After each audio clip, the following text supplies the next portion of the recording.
لوگوں کی معاشی سرگرمیاں شروع ہو گئی, لوگوں کا بدحالی سے خوشحالی تک سفر ہو گیا. میں نے اپنے ہاتھوں سے اپنا سواد بنایا ہے, میں کیسے کسی کی حوالے کر سکتا ہوں؟ میں کیوں اس کے اوپر بات نہ کرتا؟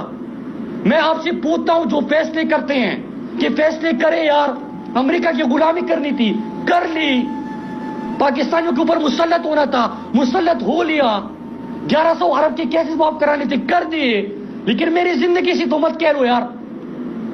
ہمارے لوگوں نے, آپ کو یاد ہے کہ ایک ایک گھر سے جنازے اٹھے تھے جب انہوں نے ڈرون حملوں کی اجازت دی. نواز شریف اور شہباز شریف مشرف کے دور میں 400 ڈرون حملے ہوئے تھے.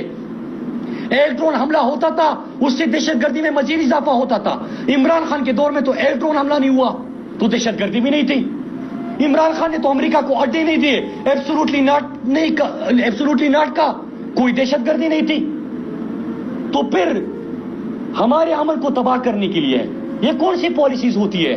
یہ کون سی عقل کی بات ہے جو اس میں 13 جماعتیں اس وقت شامل ہیں امریکہ ریجیم چینج آپریشن میں اور اس کے دوسرے مرحلے میں؟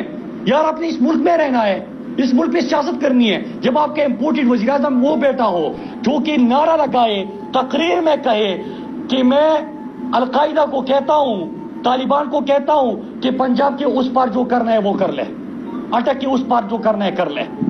یار یہ انسان ہے یار. دوسرا یہ کہ دہشت گردی, طالبان, یہ تو آپ لوگوں کا آپس میں تھا. ادھر آپ مار رہے تھے, ادھر وہ آپ کو مار رہے تھے. ہم تو امن کے دائی ہیں, ہم نے تو نہ ڈرون حملوں کی اجازت دی, نہ ہم نے اڈے دے دیے, نہ ہم نے جنگ کی بات کی. ہم نے تو ترقی دی ہے, ہم نے تو خوشحالی دی ہے, ہم نے تو امن دیا ہے, ہم نے تو معاشی سرگرمیاں دی ہے, ہم نے تو لوگوں کی زندگیاں بدلی ہے. دیکھ لو نا آج کا سواد, دیکھ لو کہ وہاں پہ کتنا سفر طے ہوا ہے, دیکھ لو خیبر پختونخوا. تو پھر کیوں ہماری زندگی اس سے کھیل کے ہمیں اس طرف لے کے جا رہے ہیں؟ میں وارن کرتا ہوں پھر سے کہ قوم تو کھڑی ہو گئی ہے, قوم نے فیصلہ سنا دیا ہے, قوم امن چاہتی ہے, قوم آپ کے گیم ایکسپوز ہو چکا ہے. یہ پتہ نہیں ہمارے ساتھ آگے کیا کر رہے تھے.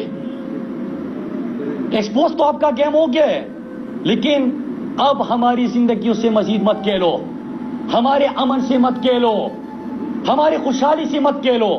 یار ایک دھماکہ جب ہوتا ہے 50 سا بندہ شہید ہوتا ہے, وہ کسی کا بچہ ہوتا ہے نا, کسی کا بیٹا ہوتا ہے, کسی کی کوئی بہن ہوتی ہے. جب گھر پہ ماٹر گولا لگتا ہے تو ہم سے پوچھیں نا, ہر گھر سے ہم نے جنازے اٹھائے ہیں. ہمارے گھر تباہ ہوئے تھے, ہمارے اسپتال تباہ ہو گئے تھے, ہمارے مساجد شہید ہو گئے تھے. تو کیوں ہمیں اس طرف لے کے جا رہے ہو؟ ہم امن چاہتے ہیں, ہم ترقی چاہتے ہیں, ہم خوشحالی چاہتے ہیں, ہم وہ دے چکے ہیں. ہمیں اپنے ڈرٹی گیم میں مت گھسیٹو, ہمیں امریکی ریجیم چینج کی خاطر ہمیں اس کا ایندھن مت بناؤ. ہمیں امن سے جینے دو, ہمارے لوگوں کو امن سے جینے دو.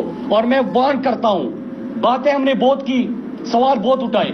میں کل کہیں پہ سن رہا تھا, کہہ رہے تھے کہ یہ بار بار بات کر رہے تو خیبر پختونخوا میں تو ان کی حکومت ہے, تو سرحدیں بھی ہم نے سنبھال لی ہے, سرحدوں پہ ہم کھڑے ہو گئے ہیں. باڑھ لگی ہوئی ہے, باڑھ سے وہاں پہ گھس آ رہے ہیں, تو کس کی ذمہ داری ہے؟ انٹیریئر منسٹری ہے, میں نے بتا دیا.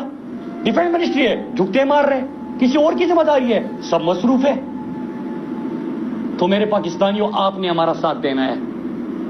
یہ صرف خیبر پختونخوا کی سوات ملاکنڈ ڈویژن دیر کی بات نہیں ہے. ہمارا ایک ایم پی ہے ملک لیاقت علی, اس کے ساتھ 5 بنجے شہید ہوئے, اس کے گھر سے 2 جنازے نکلے, خود وہ اسپتال میں ہے اس وقت.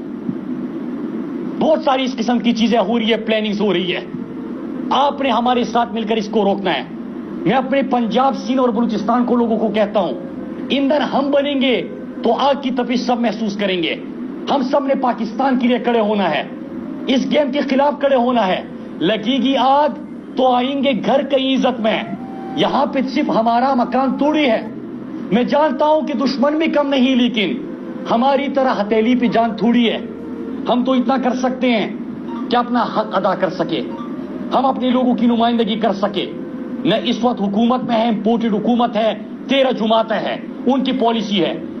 اور پالیسی جو تھی نیشنل سیکیورٹی کی, ابھی پارلیمنٹ کو ایک بریفنگ دی گئی تھی, ہم تو اس میں نہیں ہیں, ہم تو حکومت سے بھی باہر ہے, پارلیمنٹ سے بھی باہر ہے. اس میں کیا بریفنگ ہوئی تھی؟ کسی نے آپ کو, کسی 17 پریس کانفرنسز ہوتے ہیں حکومت کے, کسی ایک نے پریس کانفرنس کی کہ ہمارے مستقبل کے کیا فیصلے ہوئے ہیں؟ مروں گا میں, جنازہ میرا اٹھے گا, امن میرا تباہ ہوگا, ترقی میری ختم ہوگی, خوشحالی میری ختم ہوگی, میرے اپنے لوگ اس جنگ کا ایندھن بنیں گے. مجھے پتا ہی نہیں ہے, آپ کیسے میرے فیصلے کر سکتے ہو؟ آپ ہوتے کون ہو ہمارے لوگوں کو امریکہ کے اوپر بھیجنے کے؟ آپ ہوتے کون ہو پھر سے ہمیں اس کا ایندھن بنانے کے؟ تو میں اپنے لوگوں سے کہتا ہوں, پورے پاکستان سے, خدا کے لیے آواز اٹھائے, خدا کے لیے کھڑے ہو جائے. ملاکنڈ ڈویژن نے تو کل آپ کو واضح پیغام دے دیا نا سڑکوں پہ نکل کے کہ گیم کیا ہو رہا ہے, انہوں نے تو ایکسپوز کر دیا. ابھی آپ بھی ہمارا ساتھ دیں, اور ساتھ دیں گے تو پاکستان جو 80,000 صرف ملاکنڈ کی نہیں شہید ہوئے تھے, آپ کی اسلام آباد اس میرٹ میں ساتھ میں آپ یہاں پہ بھی دھماکہ ہوا تھا, لاہور میں بھی آپ کے بھائی شہید ہوئے تھے, کوئٹہ میں بھی ہمارے بھائی شہید ہوئے تھے, کراچی میں بھی شہید ہوئے تھے, سب کے جنازے اٹھے تھے.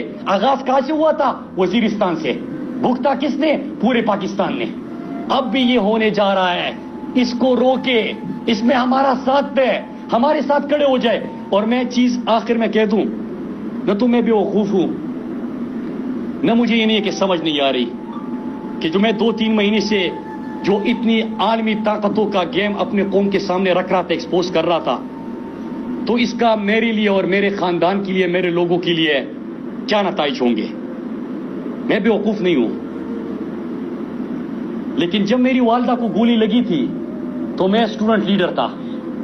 میں اگر اس سیاست میں آیا تھا اور حلقے کی سیاست میں آیا تھا, میں نے ایک کمٹمنٹ کی تھی اپنے ساتھ کہ میری والدہ تو کوما میں ہے, پیرالائز ہے, لیکن میں کسی اور کی ماں کے ساتھ یہ نہیں ہونے دوں گا. یہ میری کمٹمنٹ تھی. ایک طرف میری والدہ اسپتال میں تھی, دوسرے اسپتال میں میرا بھائی, اس کو 8-9 گولیاں لگی تھی, وہ اسپتال میں تھا, گھر گر چکا تھا, مسجد شہید ہو چکی تھی. اس وقت یہ کمٹمنٹ میں نے کی ہے. میں تو دل سے بات کر رہا ہوں, سوال اٹھا رہا ہوں. بہت ساری ایسی چیزیں میرے پاکستانیوں کے مجھے اس سے 1000 گنا زیادہ انفارمیشن ہے. آپ ساتھ دو گے, آپ کڑے رہو گے تو ہمارا خیبر پختونخوا بچے گا. خیبر پختونخوا بچے گا تو پوری پاکستان کا امن بچے گا. آپ سب نے, پنجاب کے لوگوں نے, بلوچستان کے لوگوں نے, کشمیر کے لوگوں نے, گلبلستان کے لوگوں نے, سندھ کے لوگوں نے, آپ نے ساتھ دینا ہے, آپ نے آواز اٹھانی ہے. اور امپورٹڈ حکومت میں بیٹے ہر شخص سے سوال کریں.